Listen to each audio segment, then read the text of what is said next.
Assalamualaikum warahmatullahi wabarakatuh. Bertemu lagi di pembelajaran kimia bersama Ibu Lucy Andriani. Sebelumnya kita membahas tentang bahan-bahan ataupun alat yang ada di laboratorium.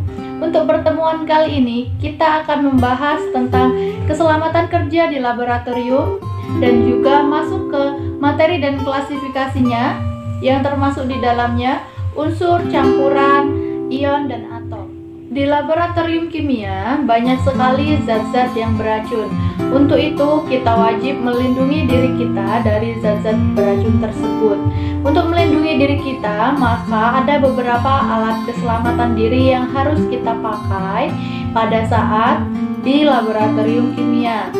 Yang pertama ada jas lab, yang kedua ada sarung tangan, yang ketiga ada sepatu tertutup.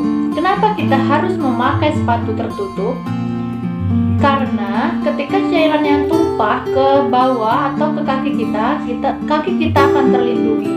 Dan sepatu tertutup di sini bukan sepatu plastik atau sepatu apa, tapi sepatu boleh yang bertali seperti sepatu sekolah ataupun sepatu slot yang ada di sekitar kita. Yang keempat ada kacamata. Yang kelima ada masker. Masker ini ada dua jenis. Yang pertama ada masker untuk lab, memang benar-benar untuk lab. Yang kedua itu ada masker yang sering kita gunakan atau kita sering menyebutnya dengan masker kesehatan. Selanjutnya kita bekerja di lab itu harus mawas diri. Artinya kita harus benar-benar melihat apakah bahan ini berbahaya ataukah bahan itu berbahaya. Nah, untuk melihat itu kita bisa melihatnya pada label dari botol bahan kimianya. Untuk itu selanjutnya kita akan belajar tentang tanda bahaya yang terdapat pada label bahan-bahan kimia. Tanda bahaya yang terdapat pada label bahan kimia diantaranya yaitu yang pertama ada gambar ledakan api yang berarti mudah meledak. Yang kedua ada gambar segitiga yang berarti karsinogenik. Karsinogenik di sini berarti menyebabkan penyakit kanker. Yang ketiga ada korosif. Jika mengenai tangan ataupun besi, dia akan menyebabkan karat pada besi. Yang selanjutnya ada cincin yang ada kayak uap-uapnya, itu adalah pengoksidasi. Dan selanjutnya ada gambar tengkorak yang berarti beracun. Terus ada gambar silang yang berarti iritasi. Dan yang terakhir ada gambar api yang berarti mudah terbakar.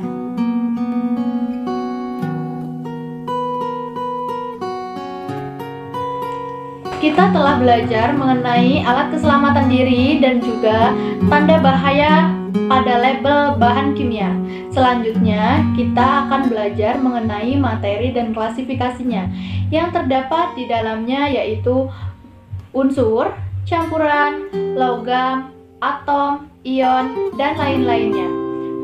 Untuk belajar lebih dalam tentang materi dan klasifikasinya, mari kita saksikan penjelasan berikut ini. Kimia mempelajari tentang materi, sifat, dan perubahan materi. Materi sendiri adalah segala sesuatu yang menempati ruang dan mempunyai massa. Secara umum, materi dapat dibedakan menjadi dua, yaitu yang pertama ada unsur, senyawa, dan campuran. Yang kedua ada atom, molekul, dan ion.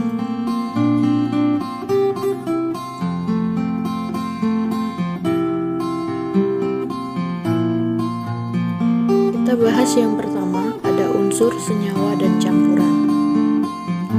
Unsur adalah zat tunggal yang paling sederhana. Saat ini sudah dikenal 115 unsur, sebagian merupakan unsur alami yang ada di alam dan sebagiannya merupakan unsur buatan manusia. Selanjutnya senyawa. Senyawa adalah zat tunggal yang terbentuk dari gabungan dua unsur atau lebih melalui reaksi kimia dengan perbandingan tertentu dan tetap.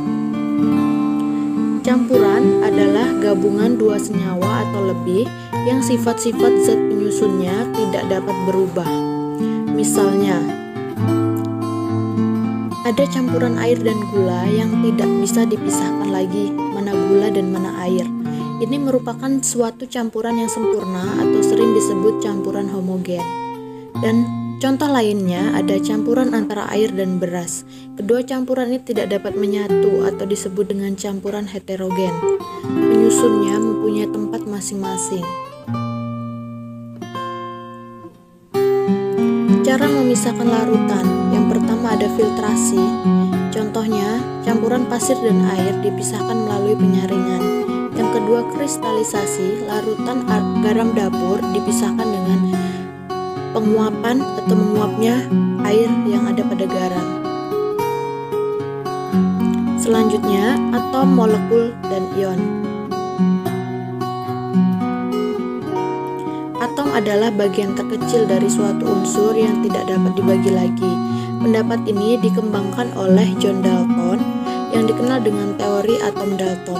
Kalau molekul adalah gabungan dari atom-atom.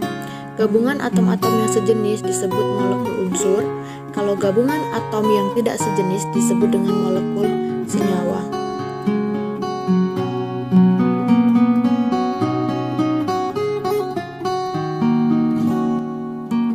Ion adalah atom atau sekelompok atom yang bermuatan listrik.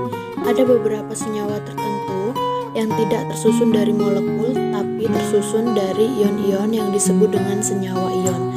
Contohnya garam dapur yang sering disebut natrium klorida tersusun dari ion-ion natrium yang bermuatan positif dan ion-ion klorida yang bermuatan negatif.